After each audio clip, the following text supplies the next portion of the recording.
And it's now time for us to bring to you the latest news tidbits we have. And the South Tone District Chief Executive, Emmanuel Louis Agama, says, well, we're ready to also bring to you the latest as it is, because the District Security Council of South Tone is yet to find out the cause of death of some 6 people after eating banku at Akakbokope in the Volta region.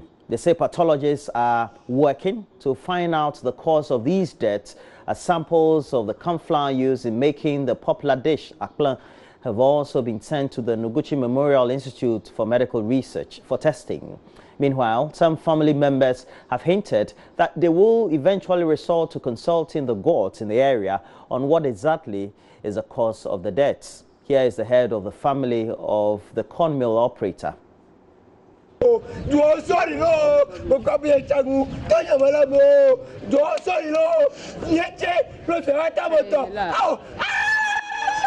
man is wailing on the compound of one of the people who died.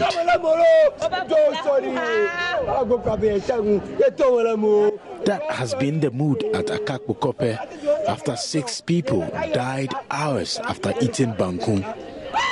All the residents did not go to the farm. The children did not go to school.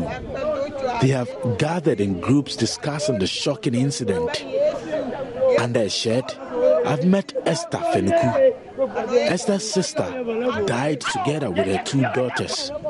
She says her sister vomited blood before her death.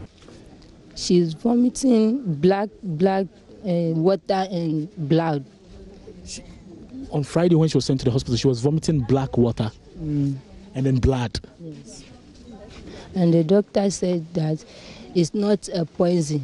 So we didn't mind that it was a poison. The doctor told us that it's a staph fever, 4:30 to 5 that week. And my sister came to me and she said she's hungry. She wants to eat food. And I tell him I don't have any food. So she gave money to his daughter to buy him bread. And the daughter buy him the bread and she ate it. And she goes to the mill, the man who ground the mill, and that's the corn mill operator. So when was this? Thursday? And Wednesday. Wednesday. So you're saying that on Wednesday, your sister told you that she's hungry, and then she went to buy bread. And then later, she sent somebody to go and buy the corn flour from the corn mill operator. She herself go there. So she went to the corn mill operator on Wednesday to buy the corn flour. Yes. Okay. And she buy the corn flour and she go home. And she cook the food and ate it. In the morning, I was washing here. That was on Thursday? Yes. And she came to me and told me her stomach is paining her. And I asked him, what did you eat? I asked her, did you take any medicine? She said she has taken liver salt. I've now met the head of family of the corn mill operator. He says he still cannot believe the incident. If really the result came that it is from the corn flour which has been poisoned, then we have to take all means to get who has done that. Yes. We have to consult. Either we go back to the tradition, to consult the gods, I may say it, to consult the gods. And, for the gods to do it? And automatically the gods will reveal who has done it. Yes. Are the gods able to do that? Oh, exactly. I believe it. They don't have CCTV cameras, oh, no, do they? No, at all. So how would they be able to? Oh, they will show us signs, and within the signs we can get it is Kojo or Ablan who has done it. Yes. And if it comes through, all the people will be marched to the God side for purification. But now, what happened now, the police cannot dictate that it is this person. Even if the person is taken to court, the court will not going to be agree on what has taken place. Another resident of the village says he's scared. since I was born in this village. I haven't heard of this before. I'm scared, very scared because I don't know the time it will happen to me or another person. So what I will say right now is we are pleading to the government, even if any investigators will investigate this matter to get what is going on. The person who did this, the person who are dying now are my uncle and my younger sisters and brothers. I don't know. The South Tongue District Chief Executive Emmanuel Louis Agama says the results of the test being conducted on samples of the corn flour will be ready by Wednesday or Thursday. As of now, we don't know the actual cause of death for us to act on. According to the medical, it's food poisoning. So it's either poisoning by somebody or by food contamination during the preparation process. So now we are relying on the Food and Drugs Board to give us the test results of the sample of food taken away. And also blood samples have been sent to the Ngochi Memorial Center for blood analysis. And then thirdly, we are contacting a pathologist probably from the police hospital for us to, have postmortem to know the actual cause of death so we can act on it. Probably latest by Wednesday or Thursday, the results should be out.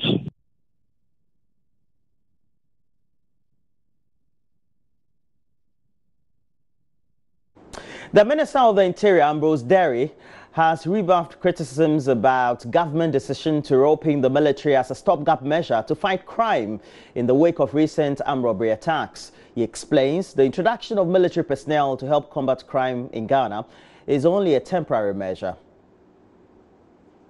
In the past few days, I'm happy that taxi drivers and all have come together and the information flowing. Is that something to encourage the taxi drivers, hitting suspected criminals with their taxis? I encourage collaboration between the citizenry and the police and to keep it within the law. That's what I encourage. The last time I spoke with you, you mentioned that the police and, for that matter, the administration is in charge of the country's security. You receive a lot of bashing on social media. Are you really in charge? Well, I told you we're in charge.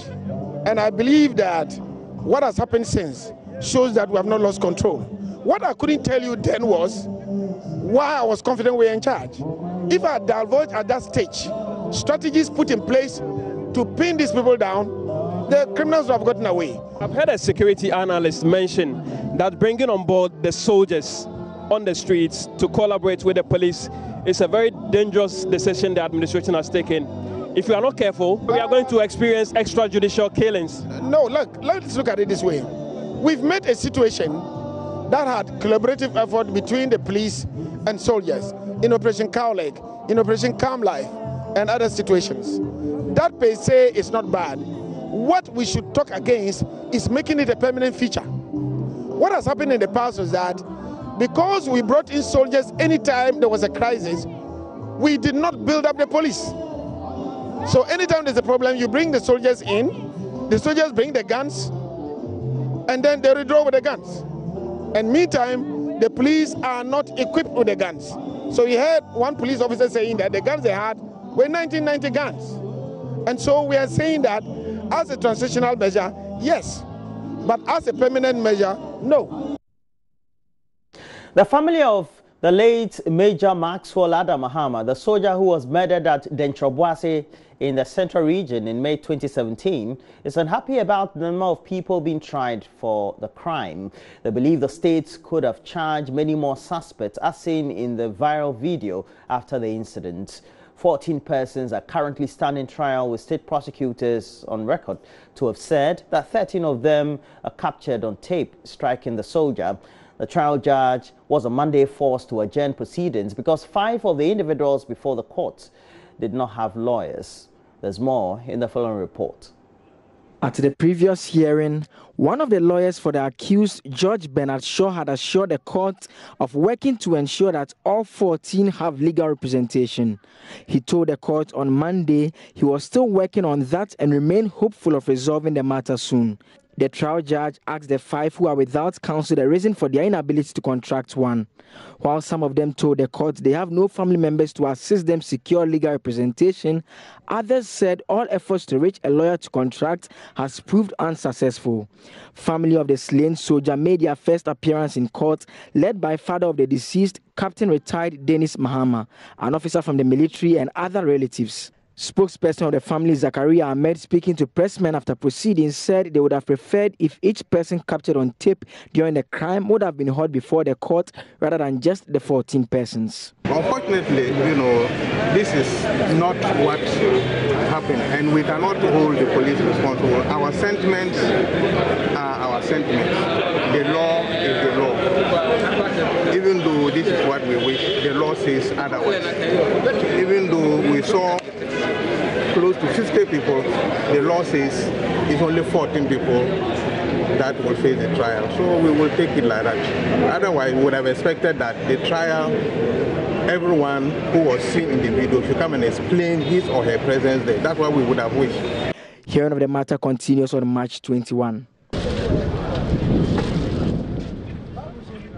The Vice President, Dr. Mahamudu Bawumia, says Ghana and Nigeria have a unique opportunity to cooperate and increase trade to ensure that both countries move their raw material production economies to the next level of industrialization to create jobs for the teeming unemployed youth on the continent. Dr. Bawumia and the visiting president of the Nigerian Senate, Dr. Abubakar Bukola Saraki, agreed on the need to have a paradigm shift on trade. He was speaking at a brief ceremony at the Flagstaff House when the president of the Nigerian Senate and his delegation called on the vice president on Monday morning. Latif Idris was there for Joy News. Today we had the president of the Nigerian Senate, Dr. Olubukola Saraki, paying a courtesy call on the vice president here at the Flagstaff House. Now, the message of the president of the Nigerian Senate was that the time has come for the African continent to restart the button on how the world engages Africa on trade. We're here to be part of this celebration and use that opportunity also to strengthen the relationship between our two countries. Mr. Vice President, Your Excellency, for us, Ghana and Nigeria, the relationship goes back many years, and I believe that is our responsibility as government to sustain that special relationship, that always oversee any go over any government, present or past, because our people have so much in common. But I believe at this time too, we have a responsibility to begin to address the challenges of our people regards job employment for our teeming youth and reposition the African continent. Vice President Dr. Mahamudu Bawumia reaffirmed government's commitment to move Ghana's economy beyond aid, noting that Ghana and Nigeria are at the same crossroad. We all have quite significant endowments of natural resources and all of that. But we are all also of the view that we have to move our economies beyond dependency. And I think that when we look at Nigeria, that is the path that you are moving. You are trying to build an economy that is very, very independent. And so we talk about moving Ghana beyond aid and moving Africa beyond aid. And I think this is where we have to do. So the more we can really trade amongst ourselves and invest with each other, the better it is for our people. The delegation is expected to participate in Ghana's 61st Independence Anniversary Parade, which comes off Tuesday at the Independence Square. Now let's focus on health. And the Kolebu Teaching Hospital is set to improve healthcare with new technologies that will be introduced that seek to digitize its operations. Speaking at the handing over of the new accident and emergency center to a roofing company to conclude work on the facility, the chief executive of the hospital, Dr. Felix Anya, said the software will fast-track administrative work, doctor-patient relations, bed management, preventive maintenance, and the handling of emergency cases at the hospital. This, he says, will make it one of the best healthcare delivery services across the sub-region. As the system is now, we don't know how much Kolibu gets.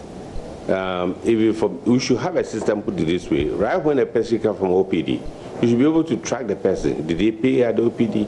If he goes to the doctor, has he paid? Which doctor did he go to? What has been ordered for him? And if he goes to the lab, did he do the test? And it's not about somebody, a radiographer, saying whether the test has been done. Which doctor did he go to? What has been ordered for him? And if he goes to the lab, did he do the test? And it's not about somebody, a radiographer, saying whether the test has been done. It's about the system, the machine, saying this test is what I have done. Where the civil has so many advantages that, for example, if you're here and they do an X-ray, you, the doctor, even if you are home or you are anywhere, you can just see the result on your mobile phone. If they do a lab test, you can see it on your mobile phone. Anywhere you are, probably you're taking a break, you see it on your phone. So instead of waiting for a lab result to come, it will go into the patient's file, so there will be no need for paperwork.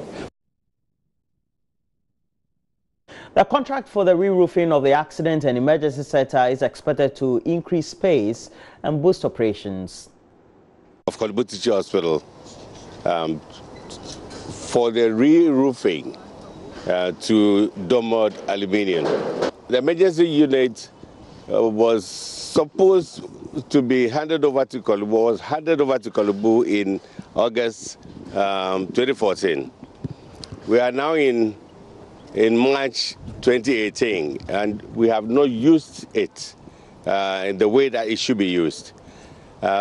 One thing or the other, there were so many things that were faulty, even at the point of handing over, including the roof, which we want to tackle today.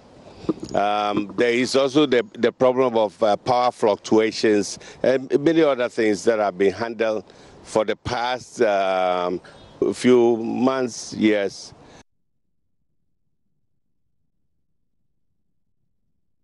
Idiopathic sclerosis is the most common type of spinal deformity, and sufferers of these conditions live in pain and carry shame of stigma in society, which treats them with all their lives. And we have Richmond Saki is a victim of such an illness, and the condition has been with Mr. Sechi for the past 4 years. He needs an urgent surgery to correct the deformity.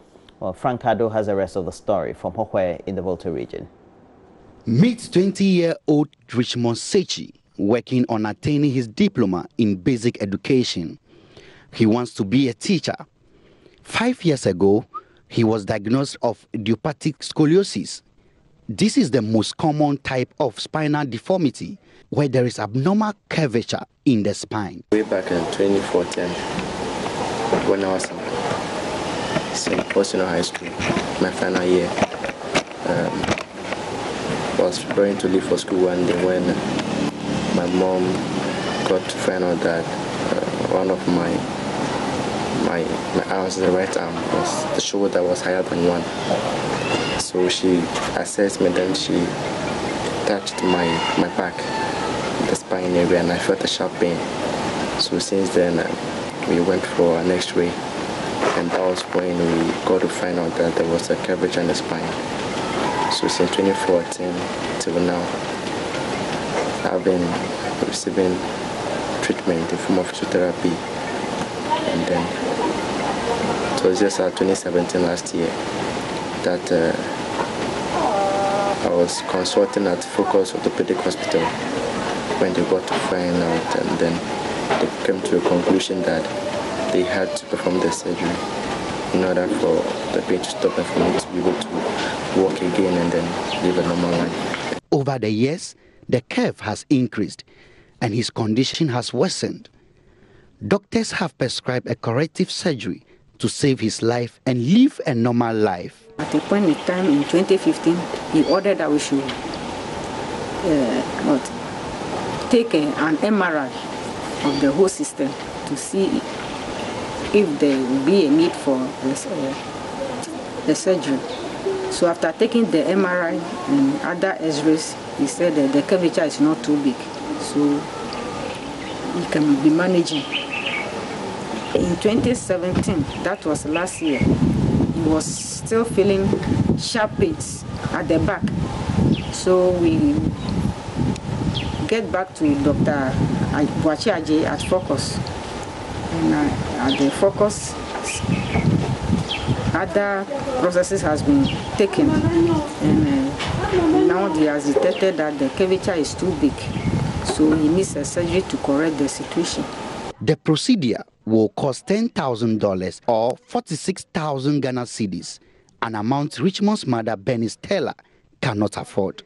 The single parent is appealing to the general public and philanthropists to support her son. I find it very difficult to cope with the situation because I'm a single mother caring for the 2 children, and all of a sudden my firstborn, which one has developed this serious problem for about 4 years now. The salary cannot even sustain us. So I'm pleading with the corporate bodies, NGOs, churches to come to our aid to assist Richmond to come back to normal. Frank Ado's report for JoyNews.